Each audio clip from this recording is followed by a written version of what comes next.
Amén. Qué bendición es poder adorar juntos al Señor cada domingo que nos reunimos, abrir la palabra de Dios, cantar juntos, orar, es una bendición. Gracias al equipo de adoración, Marco, gracias especialmente. Nuestro hermano Beto está hoy en su trabajo, de un par de veces al año trabaja el domingo, pero gracias a Dios que ha provisto en el cuerpo de Cristo para poder adorarle, hermanos. Muchas gracias por la alabanza de esta mañana. Una bendición estar juntos. Bueno, hoy es el último mensaje de nuestra serie de mensajes, El verdadero amor. Dice en 1 de Juan capítulo 5, si tiene su Biblia le invito a abrirla en 1 de Juan capítulo 5. Pero antes de entrar en materia el día de hoy en 1 de Juan 5, qué gusto da en Texas cuando el clima cambia de infernal a un poquito más terrenal, ¿verdad? De 100 grados, 110 a los 80, 70, 60 en la mañana. Qué rico se siente el cambio de clima aquí en Texas. El otoño siempre es un tiempo muy, muy bonito. Pero muy bonito cuando usted está en la comodidad de su casa, ¿verdad? Cuando está usted a gusto y la vida va bien, qué rico es el clima. Pero oiga, si usted estuviera ahorita allá en Florida, qué cosa más difícil, ¿verdad? Está pasando a las personas allá. ¿O qué tal en North Carolina? Una tras otra, un huracán y luego enseguida otro tremendo. Personas que su matrimonio, su vida, sus familias, tanto tiempo toma construir algo y solamente un instante destruir todo eso. Construir toma tiempo, destruir un instante.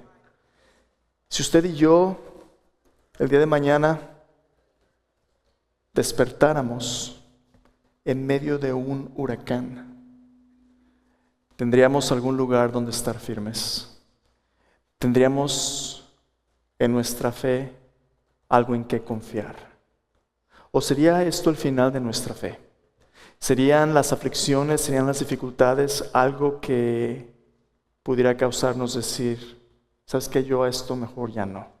Esto de la Biblia, esto de Cristo, esto de la iglesia mejor ya no. En otras palabras, ¿cuál es el precio de nuestra fe en sufrimiento? ¿Qué tanto tengo que sufrir para que diga ya no más? Primera de Juan es una carta escrita a los creyentes del primer siglo que estaban pasando luchas internas y externas. Por un lado, el mundo lo estaba persiguiendo y estaban pasando dificultades, pero internamente había también facciones de personas que estaban separándose de la iglesia y se estaban desanimando. Algunos estaban cuestionando la doctrina, algunos otros estaban viviendo de maneras contrarias al evangelio, en pecados. Y Juan está escribiendo esta carta para que ya sea que usted sea un nuevo creyente o un creyente que tiene mucho tiempo, usted sepa que su fe es una fe que tiene raíces profundas. Una fe donde usted va a estar navegando y creciendo en 3 áreas enormes de su vida. Su vida de santidad, lo que Juan llama andar en la luz, porque Dios es luz, en Él no hay tinieblas. Usted no puede vivir una vida de prácticas de pecados contrarios a la palabra de Dios y decir que está en comunión con Él. Tiene que escoger usted andar en la luz si usted es un seguidor de Cristo Jesús. Oye, ¿y si peco qué? Si pecas, Dios ya ha provisto la confesión para perdonar tus pecados. Capítulo 1 nos dice, si confesamos nuestros pecados, Él es fiel y justo para perdonar nuestros pecados y limpiarnos de toda maldad. Qué bendición, ¿verdad? Esa promesa es una promesa que usted y yo tenemos que clamar todos los días, porque todos los días pecamos, pero el perdón de Cristo nos transforma y nos santifica para que las luchas de ayer no determinen nuestro futuro. Andar en la luz. Dios nos dice, Dios ha provisto propiciación, capítulo 2. Después que, cuando usted anda en la luz, usted ahora es libre para obedecer los mandamientos de Dios por amor. No por obligación, no por temor, por amor. Andar en la luz nos introduce en la vida de Dios andando en amor. No hay nada más glorioso que ser amados por Dios. El amor de Dios llena nuestro corazón y también nos da suficiente para compartir unos con otros. La vida del discípulo es una vida que se sabe amada por Dios y puede amar a otros como Dios le ha amado. Por eso somos hermanos y hermanas. Sí va a haber dificultades, sí va a haber luchas, a veces internamente de doctrina, a veces de práctica, pero el amor de Dios es capaz de llevarnos adelante. ¿Adelante a qué? Tercera área, andar en la luz, andar en amor, para poder vivir la vida verdadera de Dios. Luz, amor que llevan a la vida abundante que Cristo nos prometió. Capítulo 5 es precisamente el discurso de esta vida abundante, y escúchame bien, eterna. En un mundo inseguro, donde nuestra vida es tan frágil, en un mundo inseguro, donde nuestros pecados a veces nos llevan a hacer cosas terribles, en un mundo inseguro, donde es difícil saber en quién confiar, Dios quiere que usted y yo sepamos que hay un fundamento que nunca nos va a fallar. Cuando usted ve el mundo, ¿en qué confía el mundo para su seguridad? Bueno, algunos confían en los partidos políticos, ¿verdad? Pero ahí viene noviembre. Oye, ¿quién va a ganar? Bueno, yo creo, y ahí están los pleitazos, ¿verdad?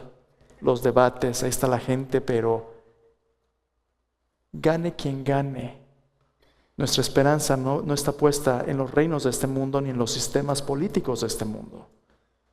Otras personas ponen su confianza en la seguridad pública, la policía, las instituciones, el respeto a la ley. Qué bueno que vivimos en un país donde hay leyes, donde hay policía, donde hay seguridad pública, pero aún así usted a veces de manera regular ve en las noticias tal o cual persona asaltada o balaceada o en las escuelas. A veces uno va manejando y aquí en Texas usted oye del road rage, ¿verdad? La gente que trae su pistola en el carro y de repente, cuidado. A veces es difícil sentirse uno seguro. ¿O qué tal los granizos con las lluvias en Texas? Como pelotas de golf, ¿verdad? Acabo de reemplazar el techo de mi casa después de pelearme con la compañía de seguros por más de 1 año y medio. Porque según ellos, pues no, mi techo estaba bien, no tenía ningún problema, pero tenía un agujero de granizo de ese tamaño. Tenía partes que ya estaban peladas y después de pelearme, bueno, ya la reemplazaron. Cuando reemplazaron, había 2 pedazos de techo que tenían las tablas podridas y nada más era cuestión de tiempo. Y cuando usted ve lo que hay debajo de las tejas, dice, oye, no inventes. Pero no, todavía no le hacía falta a nuestro techo. ¿En qué confía uno? ¿O qué tal, por ejemplo, cuando anda usted en internet navegando? Ciberseguridad, ¿verdad? ¿Le han pedido alguna vez su contraseña? ¿O le ha llegado un spam o phishing? Usted escucha noticias, gobiernos tratando de robar información. Su número de seguro social, sus tarjetas de crédito, sus cuentas del banco. No importa donde usted voltee. Parece que cada área donde buscamos seguridad tiene algo que nos hace sentir inseguros. Su salud, sus finanzas con el mercado, todas las áreas donde volteamos en este mundo caído, siempre hay algo inseguro. Entonces, ¿en quién confiar? Ven conmigo, vamos a hablar hoy acerca de la seguridad eterna que solamente Cristo puede dar. En un mundo roto, en un mundo inseguro, en un mundo donde hay tanto conflicto y tanta inseguridad, Dios nos da un fundamento para nuestra seguridad, no solo temporal, sino eterna. Venga conmigo, 1 Juan capítulo 5. El último mensaje de nuestra serie, el verdadero amor, nos dice, más allá de las dudas y sin equivocaciones, que estamos eternamente seguros. En otras palabras, Dios no solamente quiere asegurar nuestras finanzas temporalmente, Dios no quiere simplemente hacernos un chequeo médico y decirnos que estamos bien por ahora. Dios empieza por lo más importante. Y la pregunta más importante en tu Biblia es esta: ¿en dónde vas a pasar la eternidad? ¿En dónde vas a pasar la eternidad? Todos nosotros vamos a vivir eternamente. La pregunta es ¿dónde y en qué condición? Existencia eterna vamos a tener, pero vida en abundancia solamente para aquellos que hayan confiado en Cristo Jesús. Vamos a hablar acerca de la eterna seguridad de aquellos que tienen a Cristo Jesús.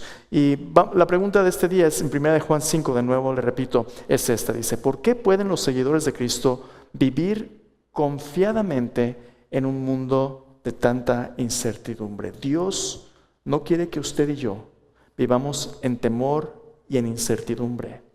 Aunque haya dificultades, aunque haya sufrimiento, aunque la caminata sea difícil, Dios quiere que vivamos en la certeza de la fe de sus promesas. Vean conmigo entonces, 1 Juan 5. Vamos a hablar de 3 razones por las cuales Dios quiere que vivamos confiados en Él. Antes de leer el capítulo 5, déjenme recordarle un poquito de donde nos dejó Juan la semana pasada. En el capítulo 4, versículo 19, Juan está remachando y afirmando el fundamento del amor de Dios en nuestras vidas. Cuando Dios te ama, No hay nada que este mundo pueda hacerte. Dios te ama y lo ha demostrado a través de su Hijo Jesús. Y mira el resultado de su amor en nuestros corazones. Versículo 19, capítulo 4 dice así: nosotros le amamos a Él porque Él nos amó primero. Dios tomó la iniciativa, no porque éramos buenos, no por quien somos nosotros, sino por quien es Él. Versículo 20 dice: si alguno dice, yo amo a Dios y aborrece a su hermano, es mentiroso, pues el que no ama a su hermano a quien ha visto, ¿cómo puede amar a Dios a quien no ha visto? Nosotros tenemos este mandamiento de Él: el que ama a Dios, ame también a su hermano. Ese amor que Dios nos ha dado ahora tiene como consecuencia una comunidad donde somos hermanos, nos amamos unos a otros. Pero una cosa más, mire el versículo 18. En esta comunidad de amor, en esta comunidad de hermanos y hermanas, cuando el amor de Dios vive en usted, hay algo que tiene que salir de su corazón. ¿Y qué es? Versículo 18 dice: en el amor no hay ¿qué? ¿Otra vez? No hay temor. Hagan una pausa. ¿A qué le tiene miedo usted? ¿Hay algo a lo que le tenga miedo? ¿La enfermedad? ¿La economía? ¿A la muerte? Dice: y en el amor no hay temor, sino que el perfecto amor echa fuera el temor, porque el que teme lleva en sí castigo. El temor lleva en sí castigo, de donde el que teme no ha sido perfeccionado en el amor. Vamos a hacer una pausa.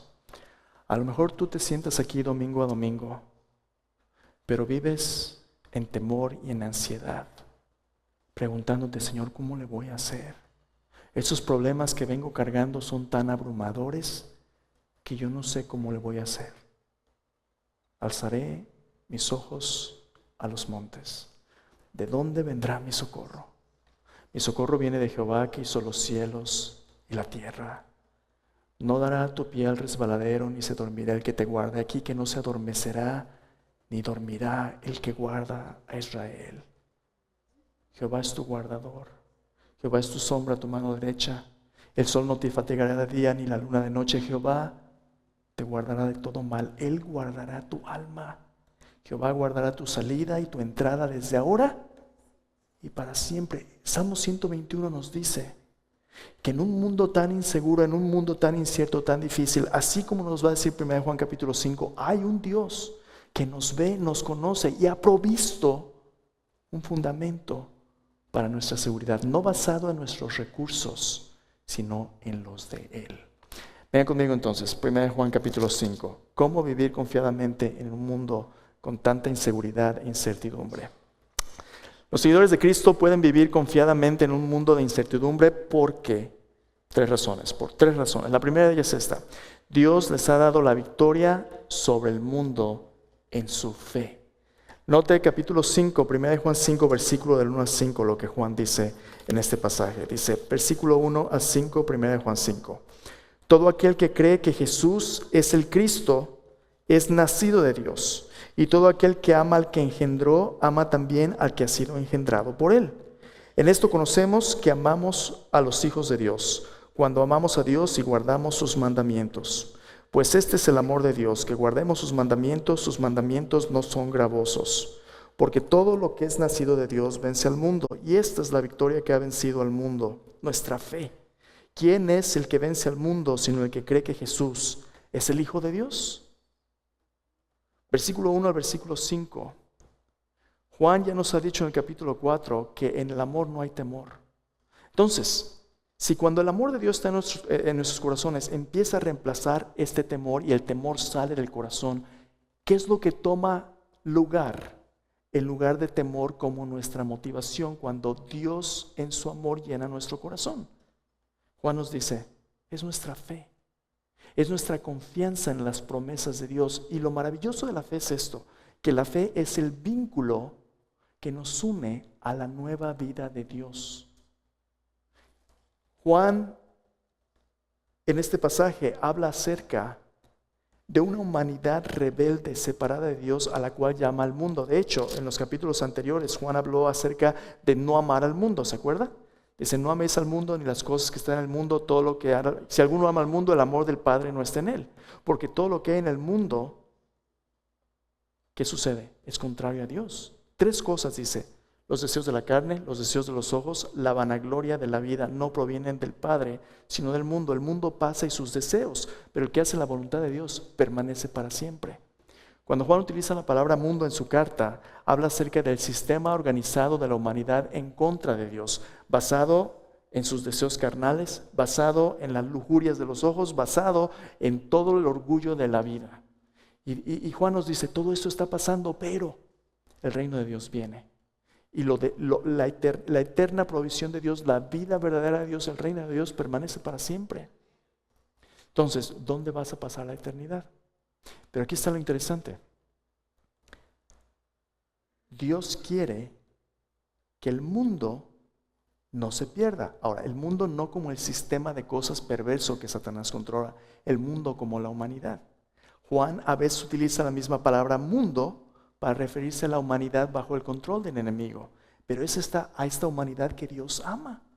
¿Se acuerda Juan capítulo 3, versículo 16? Porque de tal manera amó Dios al mundo. En un sentido, el mundo se opone a Dios como sistema de valores contrario a Dios, pero en otro sentido, mundo se refiere a la humanidad que Dios ama. Entonces, el mundo odia a Dios, pero Dios ama a la humanidad, al mundo. ¿Cómo resuelve Dios esta tensión? Dios envió a su Hijo al mundo.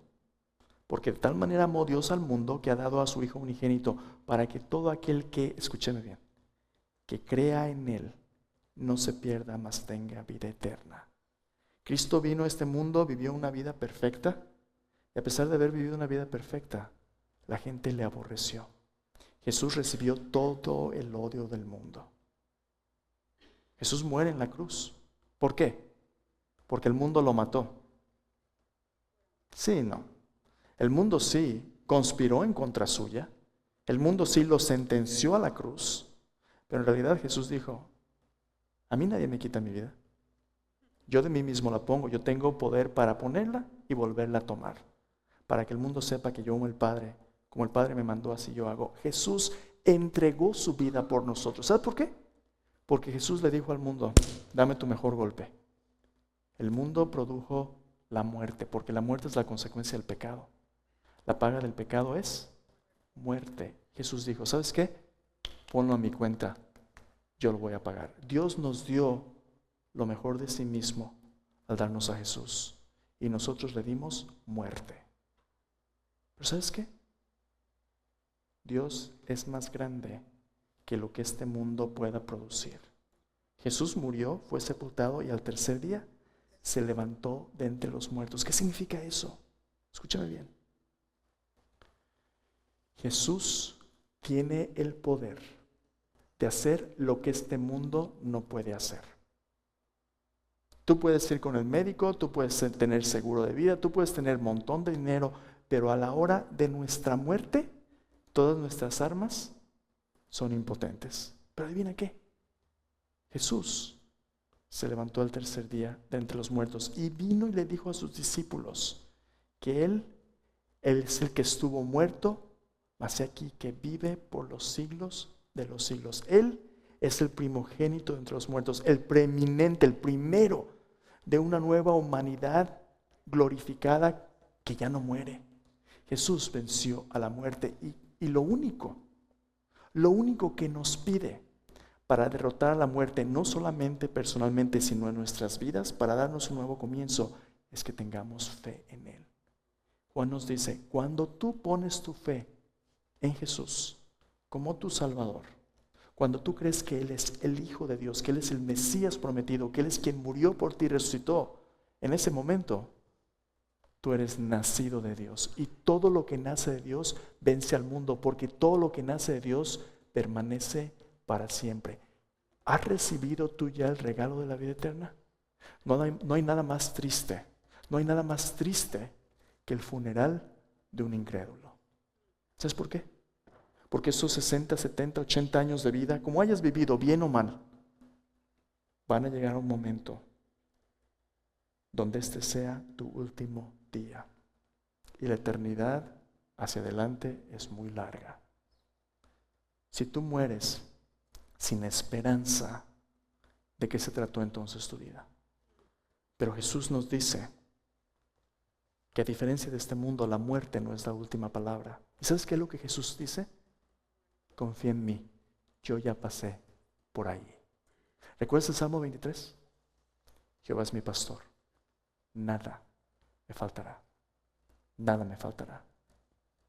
En lugares de delicados pastos, junto a aguas de reposo, me pastoreará, confortará mi alma, me guiará por sendas de justicia, por amor de su nombre. Aunque ande en valle de sombra de muerte, no temeré mal alguno, porque tú estarás conmigo. Tu vara y tu cayado me infunden aliento.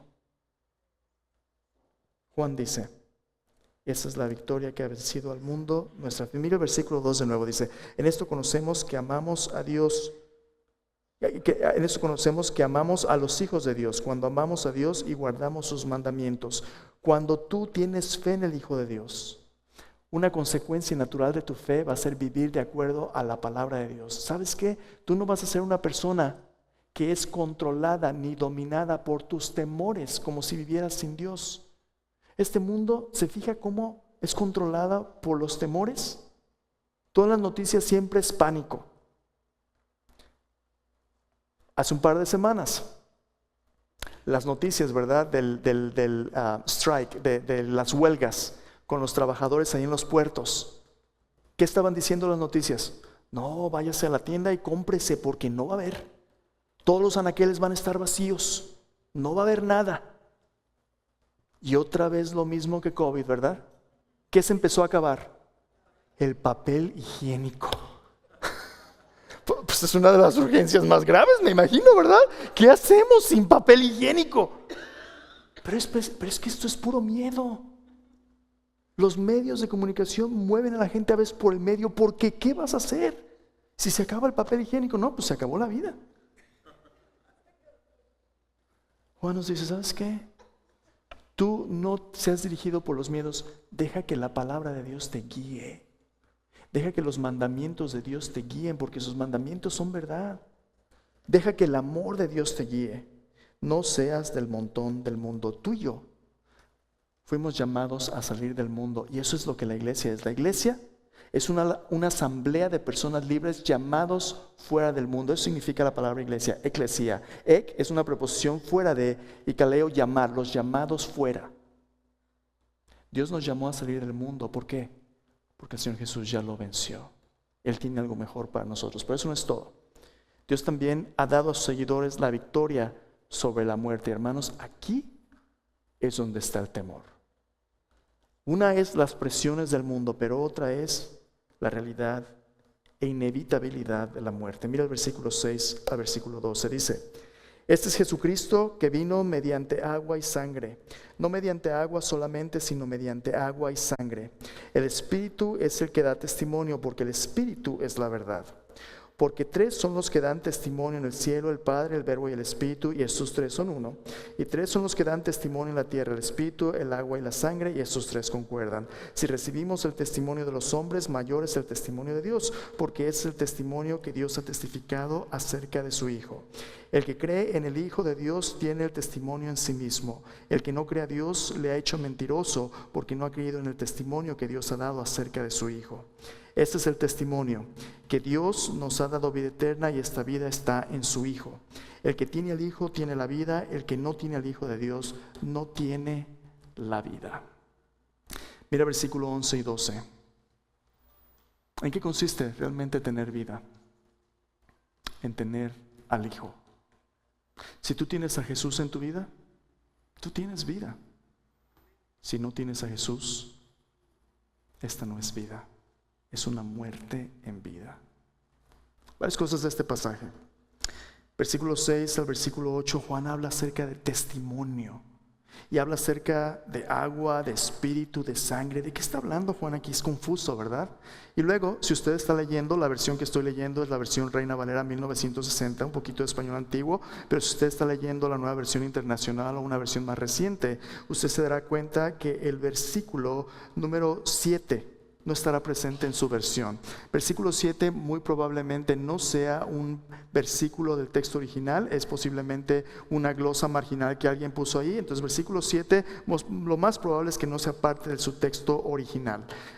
Hay familias de manuscritos que este versículo no aparece en el texto y lo más probable es que no sea parte del texto original, pero no significa que la enseñanza bíblica no sea consistente con lo que el versículo dice. Toda su Biblia habla acerca de Dios como un Dios que existe en tres personas, Padre, Hijo y Espíritu Santo. Juan capítulo 1, versículo 1, claramente dice que el verbo era Dios.